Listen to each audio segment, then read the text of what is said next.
Isang maganda at mapagpalang gabi po sa ating lahat. Welcome sa ating buwanang pagtitipon bilang mga young Christian ng ating simbahan.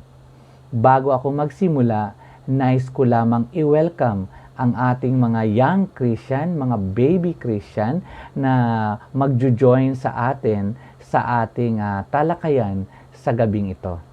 Nais kong i-welcome ang ating mga young Christian na sina Jovi, si Jay, at si Angel. Welcome po sa ating ICOC East Pasig Young Christian Ministry. Bago tayo magsimula, tayo muna yumuko at manalangin. Ama naming Diyos na nasa langit, kami po'y nagpupuri at dumadakila sa iyong dakilang pangalan.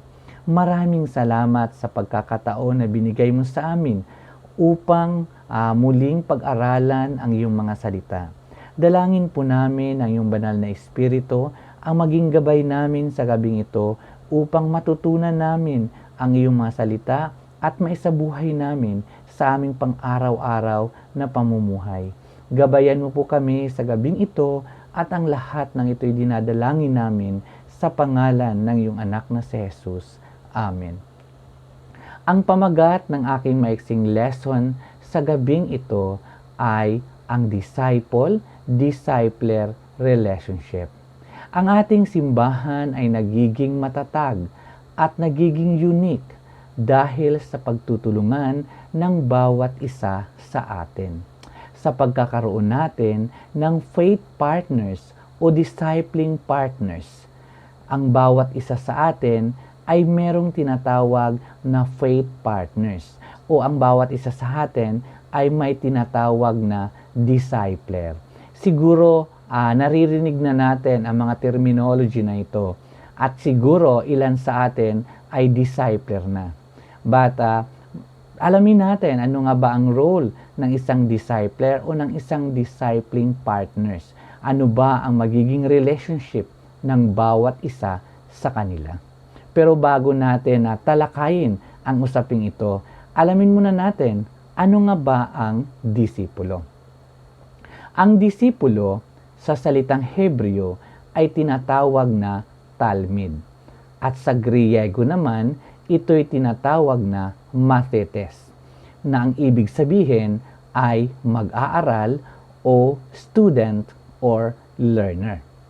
Sa bagong tipan, ang salitang disipulo o disciple ay ginagamit hindi lamang para sa mga tagasunod ni Jesus. Ngunit ginagamit din ito sa mga tagasunod ni Moses ayon sa Juan Kapitulo 9, versikulo 28, sa mga Pariseyo sa Marcos Kapitulo 2, versikulo 18, kay John the Baptist sa Marcos Kapitulo 11, versikulo 2, at kay Pablo sa mga Gawa Kapitulo 9, versikulo 25. Ang disipulo ay ang isang Kristiyano na nagnanais na matuto mula sa kanyang Panginoon. Bilang mag-aaral, ikaw ay nakakabit sa iyong guro. Nung panahon ni Jesus, kung nais mong maging magaling sa isang bagay, dapat ikaw ay sumasailalim o magiging mag-aaral o sumasailalim sa disiplina at katuruan ng iyong Panginoon. Mayroong kaibahan sa pagitan ng isang mag-aaral at ng isang disipulo. Ang isang mag-aaral ay maaring matuto mula sa kanyang guro, ngunit maari din niyang itong hindi paniniwalaan. Samantala, ang isang disipulo ay buong pusong naniniwala sa kanyang guro, sa kanyang mga natutuhan, at isinasagawa niya ang mga katuruang ito. Ang isang disipulo ay committed na i-imitate ang kanyang Panginoon. Sabi nga sa Marcos Kapitulo 8, versikulo 34 na nagsasabing, pinalapit ni Jesus ang mga tao at ang kanyang mga alagad at sinabi sa kanila, Ang sinumang nagnanais na sumunod sa akin ay kinakailangang itakwil niya ang kanyang sarili, pasanin ang kanyang cross at sumunod sa akin. Ang isang disipulo ay naghahangad na maging katulad ng kanyang guro. Sa panahon ng lumang Judaism, ang mga rabbis ay may sariling disipulo.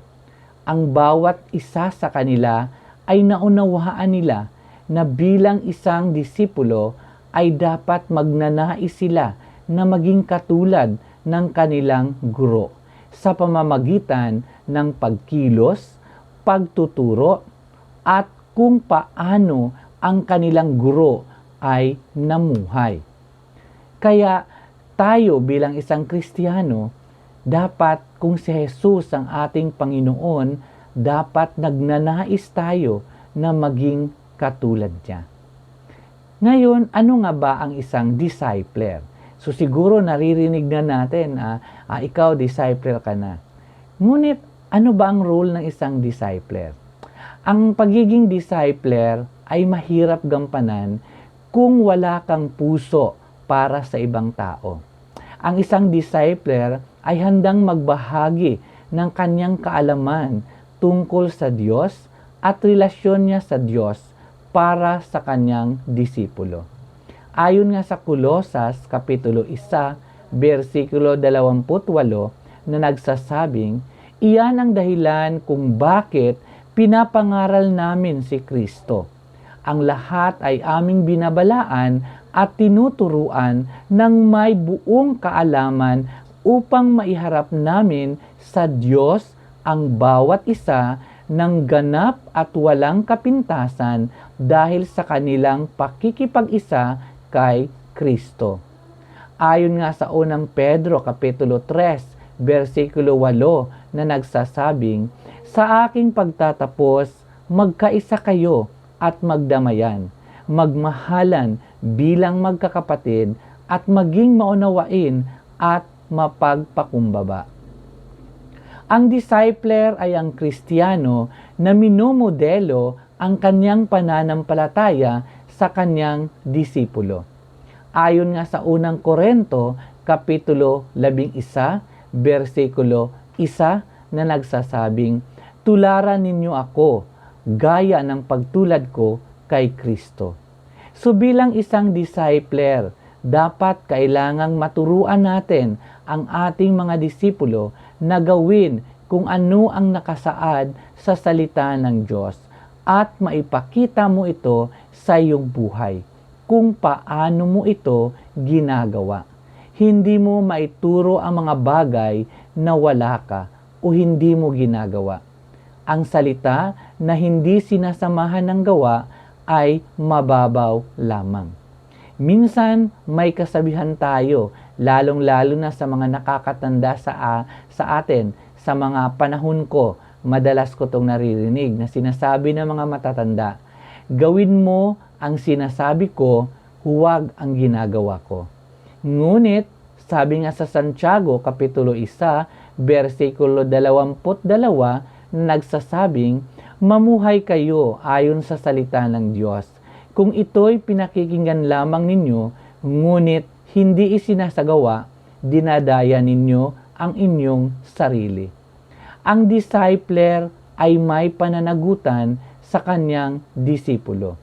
Kaya sabi nga sa unang Korinto, Kapitulo 4, versikulo 15 hanggang 16 na nagsasabi, kahit magkaroon pa kayo ng 10,000 tagapagturo sa pamumuhay Kristiyano, iisa lamang ang inyong Ama, sapagkat kayo'y naging mga anak ko sa pananampalataya kay Kristo Jesus sa pamamagitan ng magandang balitang ipinangaral ko sa inyo, kaya't isinasamo ko sa inyo, tularan ninyo ako. Ang isang discipler ay kailangan magkaroon ng puso para matulungan ang pangangailangang espiritual ng kanyang disipulo.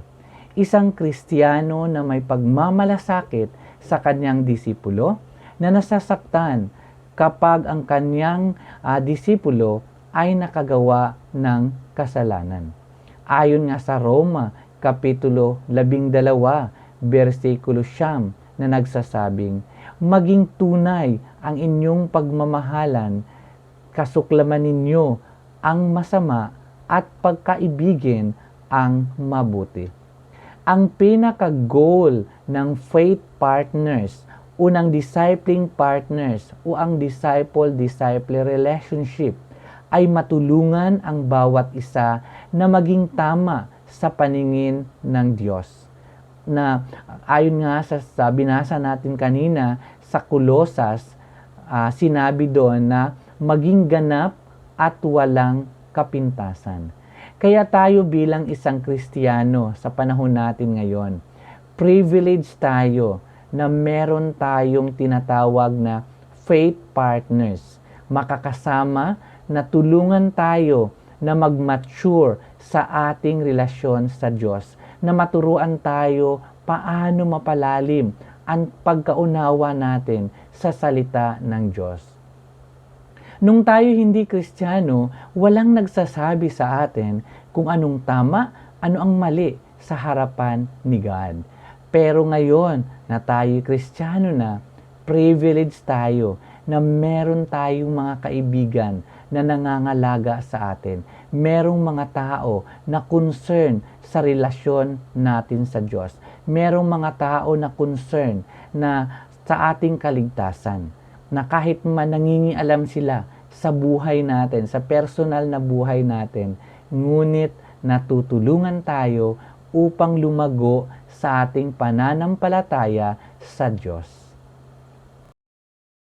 Ngayon ay bibigyan ko kayo ng isang illustration tungkol sa ating pinag-uusapan ng discipler-disciples relationship o tinatawag nating faith partners. Okay. So, ang discipling, ito ang backbone ng ating simbahan. Bakit siya tinatawag na backbone? Dahil ito ang pinaka-unique na relasyon ng isang disciple na meron tayo. Dahil ang bawat isa sa atin ay binibigyan ng isang tao, isang mature Christian na maaring maging accountable sa ating walk kay God at tutulong sa atin in our relationship with God. So, ang bawat isa sa atin ay merong tinatawag na discipler. So, sa ating napag-aralan kanina, ang discipler ay ang isang Christian na nangangalaga ng isa pang Christian. At ang time na binibigay ng isang disciple sa kanyang disciple ay tinatawag nating D-time or discipling time. So siguro naririnig na natin ang mga terminology na ito dahil sa ating Bible talk, siguro pinag-usapan natin, naririnig natin, bro, kailan tayo mag-D-time?